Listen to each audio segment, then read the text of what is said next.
Hello, everyone, and welcome to another episode of the Perfect RIA podcast. I'm your host, Matthew Jarvis, and in today's episode of What Works Wednesday, we have none other than the Value Smackdown challenger and financial advisor extraordinaire, Jason Speciner. Jason, how are you today, buddy? Hey, Jarvis. Good. Thank you. Thanks for having me on. I love it. Now, for those of you who are watching the YouTube or who are just listening in your car or something, like Jason is a very tall man. And the first time I saw Jason, I'm 6'1" myself, so I'm used to being on the taller end of the spectrum. When Jason first came thundering across the lobby, fists up, no, it wasn't like that at all. But Jason, you and I recently had a lot of fun. We were at the XYPN conference when we did what we deemed the Value Smackdown, where we had 30 minutes to review through a financial plan, which I don't know about you, Jason. For me, that was about 2 seconds of time. Time flies, and it was intense too. Just uncovering like buckets of paperwork all at once and getting it spread out across whatever kind of workspace we had, and it flew by really quick. Yeah, that's right. And for those of you that think that Micah is just a nice guy, Micah facilitated the challenge, and I swear, Jason, he took all the papers, threw them up in the air, put them back together, and put 5 giant binder staples in, and then handed it to you. And I said there was like no order, no pre-organization. It was tough. I agree. And the staple was on the right side, so you were going through it kind of differently. Yeah, that was for sure.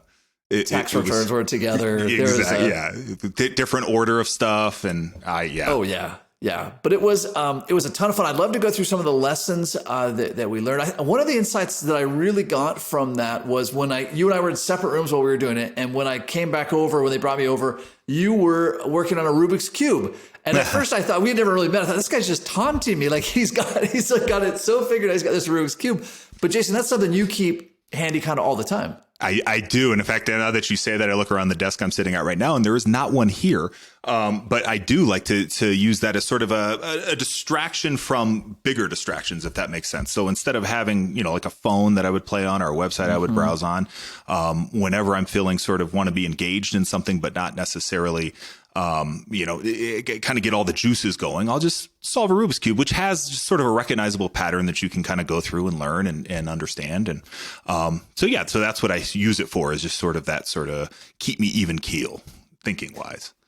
Here's what I love about this, or what really stood out to me about this. Sometimes, and Jason, correct me if your experience is otherwise, but sometimes we think that we're the only one that struggles with staying focused, or we're the only one that struggles with how to do my day or how to build a financial plan. And then so to see like you're a phenomenal advisor, you're very smart, your tax knowledge is very deep, and yet you've got some of you just kind of realize like, oh, I could easily be distracted. I could easily just pick up my phone and then not get any work done. At least the Rubik's Cube, I'm kind of in the same space. I'm not getting sucked down this hole. So I love finding these little hacks that very successful advisors use that might seem silly on the surface. Like somebody might be listening saying, Jarvis, why do you care about this Rubik's Cube? What I care about is you're a hyper efficient advisor and you found ways to be efficient. Yeah. And right. Anyone if you open yourself up to it, right, is going to get distracted easily. Right. And so it's that sort of idea of just keeping things focused into one spot instead of saying, oh, I can go look at ESPN over here. I can grab my phone and pick this up because I just got a Facebook alert or whatever. Yeah. This is the thing. It's sort of the content. Of course, I'm not sitting in a client meeting solving Rubik's Cube. Of course. If it's this sort of, more drawn out discussion, maybe we're doing a case review for someone or we're just working through an issue. It's just something to kind of keep things sort of on to the subject matter at hand and less sort of idle hands sort of idea of like, I can just go over and do 100 different other things if I let myself do it. Yeah, I love it. Something else you and I talked about as we were getting ready for the Value Smackdown was that you and I both have our teams do a lot of work. So talk to us, if you don't mind, about the work that your team does for a new client or whenever you're doing a financial plan long before you ever, like you would never in your office just sit down with that binder stack of papers, right? Like that's not how things run in your office. No, right. And in fact, the way we've sort of worked through this process at this point is, and this goes back to just sort of foundationally how we're structured. We work as a true ensemble. And so when you describe my team also includes other advisors who are focused on different areas of the financial plan. So I've really siloed myself into the investment and tax part of the process for sure. That's where I get the deeper sort of dives in client situations, client cases. And then when we think about the other parts, for example, like the goals consultation, Dan does a great job of taking our clients through the goals consultation and discovering sort of the quantifiable financial goals as well as the life goals and the other parts of the process that they're trying to put together from a financial planning standpoint. He's going to help us build on that. Regina is going to, address the cash flow and insurance planning side. And so they're going to look really deep into, what is kind of standing out for these clients on, cash flow, what is standing out maybe on their risk management plan. And so by the time we come together for what we call our strategy development review, like we're looking at things from a lot of different perspectives, a lot of different parts of the plan. And it really helps us sort of formulate this really good, especially for an onboarding client, this really initial set of actions that's, been pretty thoroughly vetted between, a team of planners for sure. No, it's a great depth of a bench of talent to bring, right? So you yourself are not saying, boy, I've got to memorize and be an expert in every single corner, every facet of it. You've got this team that you're bringing to bear. Of course, I would imagine that's the true ongoing, or I guess explain to us how that, maybe actually, let me slow down for a second. Yeah. Step back, a prospect contacts your office. Somebody hears about you. They listen to this podcast, right? They're not as a financial advisor, but as a consumer, and they call your office. Like, where does that process go? Kind of walk us through that. Because you've mentioned all the members of your team, your ensemble, dive into their respective categories, but walk us through the process. Yeah, for sure. So we have an intro call process, which I imagine is fairly similar to the sort of thing that you're doing, right? Where you have somebody who thinks they are, right? They've identified that they're a fit and they want to maybe talk more, and so we'll have that conversation. I have recently been doing more of the intro calls. This is something I just kind of raised my hand for and said, I'd like to be sort of that person to take those sort of just like, let me talk with these folks and just get a better understanding to see kind of who would be a good, fit for them from an advice standpoint. And what we're really looking for there is to say, if they're coming in with, very direct sort of estate planning, needs, for example, that would be great for Dan to sort of take that next step, take us through that initial consultation with that client because they're going to fit, right, with those particular needs. And so that's sort of the next step is once we've identified that they've identified that they think they'd be a good fit for us. We've identified that is true. And then we're, of course, having that initial consultation. That's where in this example, Dan would sort of take the reins on that, take them through that process, explain sort of our onboarding, the stages that we're going to go through in developing their initial financial plan. And then, that client, of course, their prospective client at that stage has sort of that decision point, right, between that initial consultation and in this case, the goals consultation, where they would start to really dive into the creation of their financial plan. And so, for us, it's about matching our lead planner with the specific right client need. At least the first one, right? The biggest thing, right? The thing that's the most sort of present, I'm calling because I got this tax headache and, I really need to kind of put this in the context of my broader financial plan. That's someone that I'm going to work with and I'm going to take on. Cash flow planning and organization, insurance issues, right? That's going to go onto Regina's calendar. So that's sort of how we've designed the idea of who becomes that client's lead planner. And then also, right, who's sort of spearheading the creation of their financial plan and the ongoing management of that relationship. Well, I love, of course, obviously the idea of seeing that they're a fit for your team in general, but then sort of triaging it. And then as you mentioned, Jason, leading with whatever was top on their mind. I think it's easy sometimes as an advisor to say, well, we have this 47-point process. And even if your thing is number 47, we're still going to start at number 1. But if the prospect calls in and says, hey, my biggest thing is I got nailed in taxes last year, or I had this big event this year and I want to, if you don't, obviously you're still going to do a comprehensive financial plan. But if we're not leading with what's top on their mind, they're probably going to ignore most of what we say until we get to that thing that was their thing.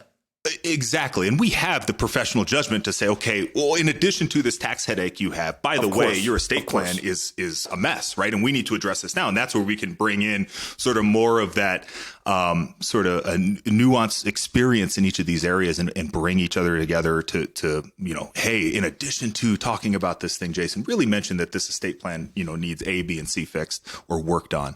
And so, yeah, for sure, we do comprehensive financial planning. In fact, we've labeled our entire thing comprehensive services, right? That's kind of our packaging. I'm a Colby implementor, right? I have a high score there. And so I like to package things together. And so that's just sort of how we've done that. But yeah, so once we've taken them through their right perceived most pressing need, the thing that they've identified, we also will almost surely every time find things that are there that obviously need addressing early on as well. How do you articulate that when you're on that initial call and you discover, hey, they're a good fit for our team and they're a good fit for whomever, Jason, maybe yourself or one of your other ensemble members? How do you communicate that process to the prospect, right? So I would imagine you're not just saying like, hey, show up at the office next Thursday and see what happens. Like it'll be a fun mystery. How do you articulate that? How do you set those expectations, especially with maybe not especially, but as it relates to your team. Yeah. Well, no, we just tell them to show up at the office next Thursday. No. Have fun. There'll be a mystery showing at 2 p.m. Exactly. It's the more exciting way to do it. Right. So we, when I'm on the phone, right, having this intro call, because we do our intro calls just as a straight phone call, right? We'll just set it up. Hey, I'm going to call you up. We're going to talk a little bit about what you need. And if it seems like we're a good fit right at that point along the line, during that call, say, okay, let me just kind of give you the process, how things will go from here. I'd like you to make an educated, informed decision. So let's talk about what happens next. I'd like you to have an initial consultation with, right, and whoever that seems to be the best fit for. You'll dive deeper into our service process, right? You'll understand how we work with clients, how we engage as a team, right? So they get a clear understanding that in that meeting, they're really going to dive into the visuals, right? We have a visual aid that kind of shows the walkthrough and everything else. And then from there, you'll have your goals consultation, assuming you want to move forward. And then we're going to kind of go through, right? And so it's each piece is sort of, right at this point during the intro call, I'm just describing it. And then once we're able to present the visual aid, we kind of walk through, okay, in this meeting, we're going to cover this thing. And so what we've done a lot of work on is trying to condense this process. We used to actually have a couple of extra meetings stuck in here and realize like, wow, we're just doing meetings where we could probably like shortcut, A, B, and C and still deliver just as much value to this client because, right, like just them spending time, for example, we used to have something we'd call a data consultation. That would get pretty, right, that could get long in the tooth as far as like, we're just going to, give us all of these things and they're going to go through all of this data. And so we condense that down to once we identified your goals, we're going to let you know exactly what data we're going to need. And we're going to kind of bring that into a much more concise picture for you. So we like to just walk through both during the call and then of course with the visual aids, obviously during that initial consultation, exactly what steps we're going to lay out for the creation of not only their initial financial plan, but our value proposition includes that ongoing planning. And so we have our client service calendar that we'll walk them through and explain how we're going to fit each kind of what we call planning topic into their ongoing service. I love that. I mean, I love it from a lot of standpoints, but I think anytime that you can, and you do this very well, Jason, anytime that you can help the client see the path, or in this case, a prospective client, right? There's already so much concern and confusion and unknowing, right? I mean, Jason, you and I are very clear on what we do, but to the prospect, a potential client, they have no idea. Like we joked about, hey, Thursday's mystery day, but that is what it's like in the prospect's mind. Like, well, I'm going to go see this guy, Jarvis, on Thursday. I really don't know what's going to happen. And if I say yes to become a client, I really don't know what's going to happen either.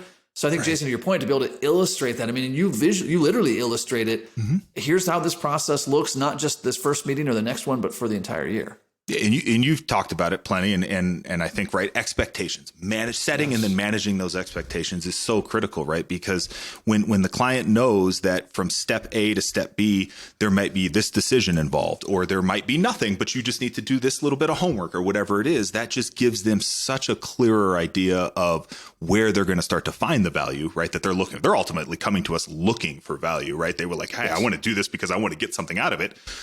They can start to visualize that as you start to illustrate and describe that process, right? And set those expectations for them. I love that.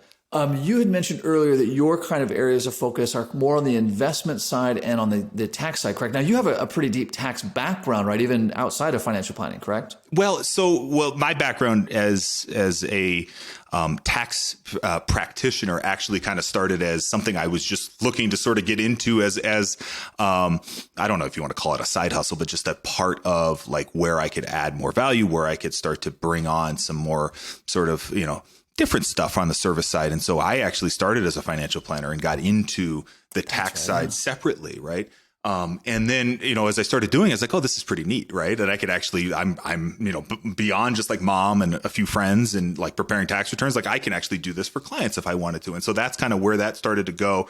And then soon enough, it was sitting for the special enrollment examination, right? The EA, the test for EAs. I mean, I was just going down that path. And so I've just embraced it from there. When I go and do CE, like I look for really top quality CE on the tax side. And I think that is a huge thing for just understanding and deepening, right, that knowledge, because, what I can bring back to our client relationships, it's huge, just like tax prep. Sure. That is the one thing that kind of like, we do is sort of an addition to it's our value add. Come tax season, instead of a tax letter, we do a tax return, right? And that's just how we've approached it. But yeah, on the planning side as well, right? The more sort of background and info and knowledge that you have actually of the inner workings of the tax prep process and the tax return itself, I think the planning just gets a little deeper from there for sure. No, I'm glad you kind of mentioned that.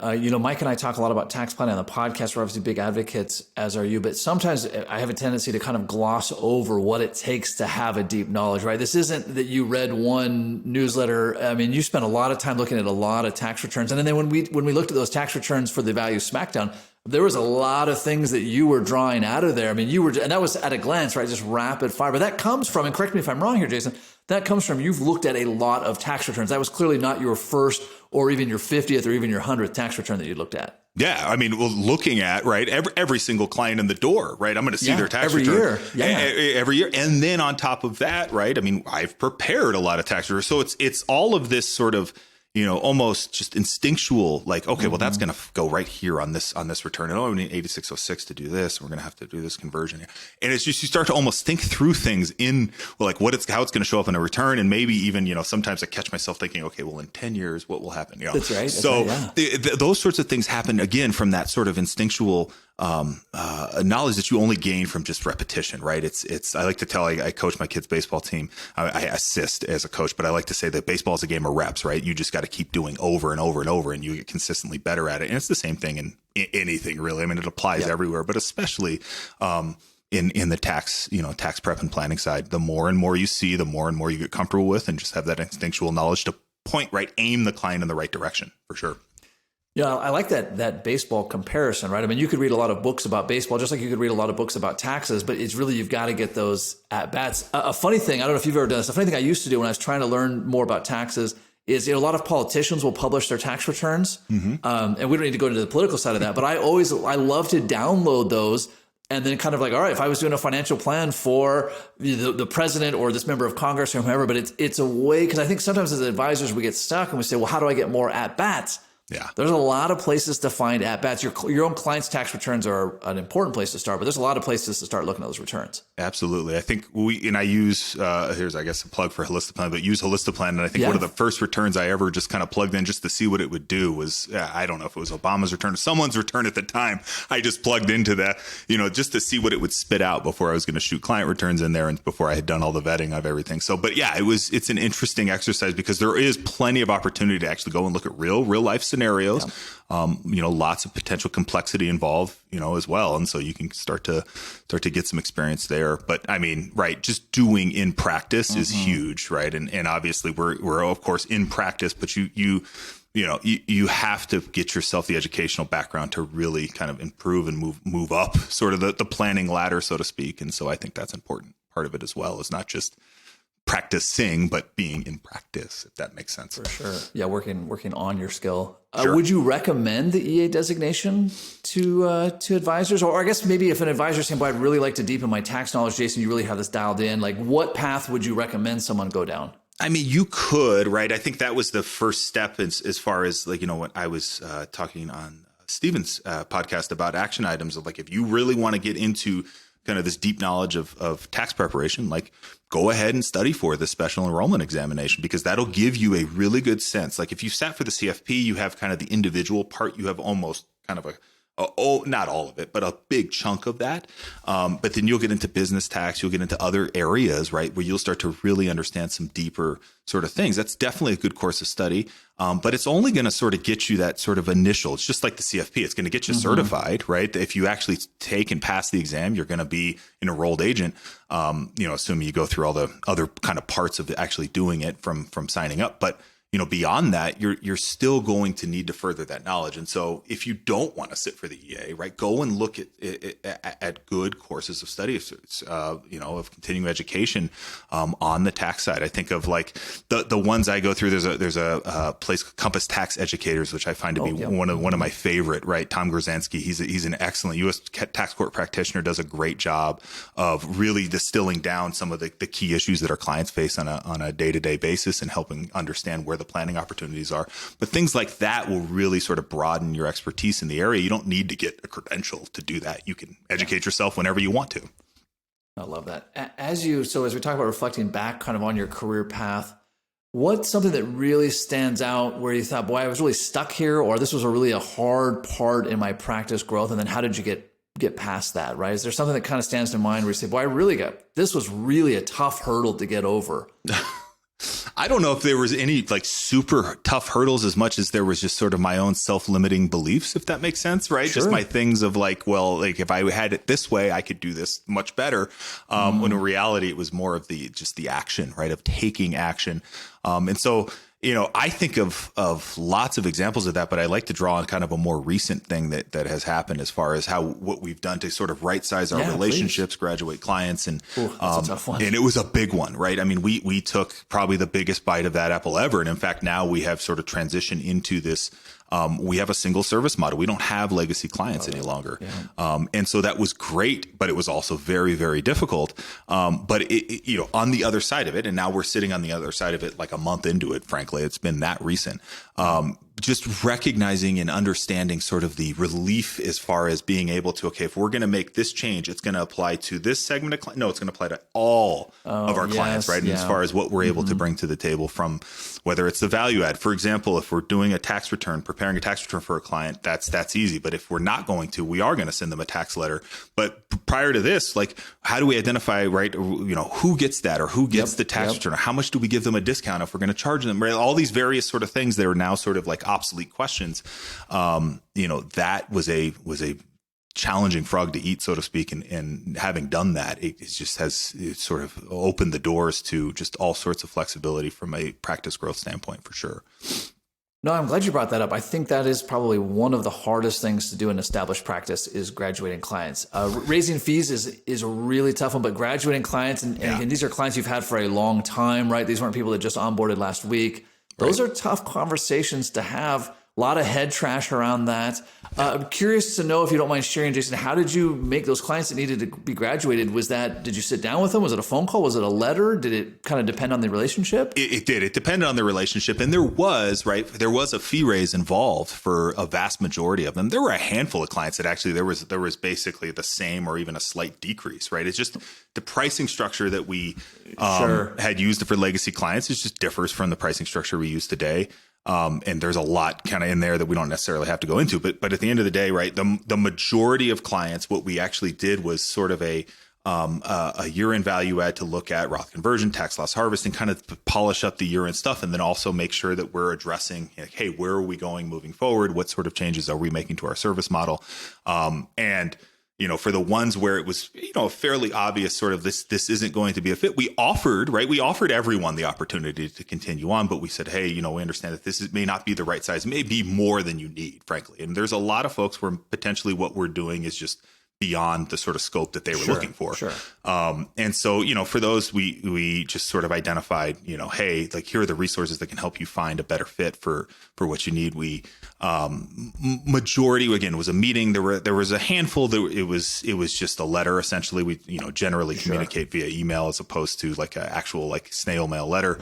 And that's, how we got the word out. It was tough, right? We kind of, I break it out into like kind of 4 groups, right? Of kind of how this all worked out. There was one group where it was like, hey, where do I sign? Like, what do we need to do? Like, I'm ready to do this. This is great. There was another group where they were very thankful for what we had done, right? But in time, like, it was going to ultimately be too much. It just wasn't a right fit for them. There was another group where there was some genuine, like, hey, people were upset, right? They were definitely like, like this wasn't what I was expecting. And those were hard conversations to have, harder than I imagined. Then the last group was interesting to me. It was like clients where it seemed to be obvious that they probably should continue on with a sort of an upgraded service model. This would be a really good fit for them. They identified something during that meeting, for example, that was like, wow, like, we are going to really add a ton more value to this as we deepen our relationship. And they just didn't want to do it. Right. And so it was a little confusing, and they just didn't carry on. And I think of one client case, I was nearly like, I could tell that there was some emotion. It was getting like almost like moved to tears sort of thing of like, and it just didn't seem to be like something they wanted to move forward with. And so, it was a really hard, needless to say, all this comes out to just, it was a really hard process, but at the same time, like on the other side of it, right, there was a lot of pain, and now there's a lot of sort of freedom, flexibility, and encouraging sort of things coming forward, for sure. I appreciate you sharing that, Jason. So often it really just boils down to what it takes to have a really great practice is to do hard things, whether that's getting a super deep tax knowledge, in your case, getting the EA designation, whether it's graduating clients, whether it's raising fees, or in your case, doing them both at the same time. Right. It really is. It's those hard decisions, those hard things to do that make the biggest difference in a practice, right? In my practice, in your practice, and all of our practices. Absolutely.